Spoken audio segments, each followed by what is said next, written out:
Hello everyone, my name is Sumedha Sharma. She is my teammate Abda Khatun and we are pursuing currently a BTech in Electrical Engineering from Access Colleges.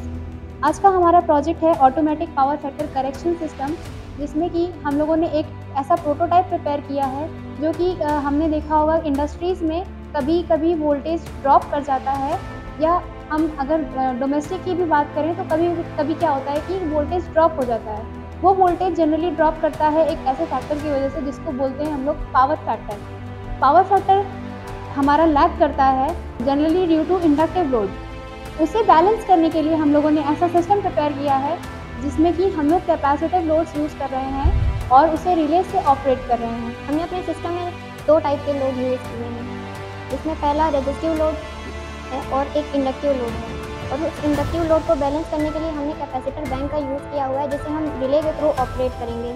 और हमारे power factor calculation में हमारा main role LM339 IC और जोर gate IC का है। LM339 एक voltage comparator IC है, जिस पर इनपुट हमारे LM339 के दो सर्किट पर हमारे वोल्टेज कंपैरिजन के लिए दो इनपुट हमारे एक पोटेंशियल ट्रांसफार्मर के थ्रू होकर जाते हैं, और करंट कंपैरिजन के लिए हमने एक ACS 712 सेंसर का यूज़ किया हुआ है।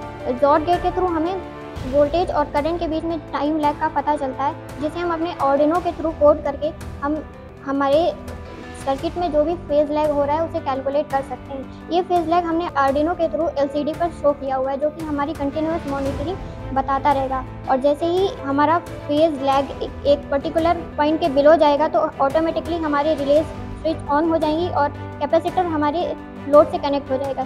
जैसे ही कैपेसिटर कनेक्ट होगा, ज़्यादातर इस प्रोजेक्ट में कोशिश की गई है कि जो हमारा पावर फैक्टर हो नियर टू यूनिटी रहे, ताकि ओवरलोड और वोल्टेज की प्रॉब्लम को सॉल्व किया जा सके। Thank you.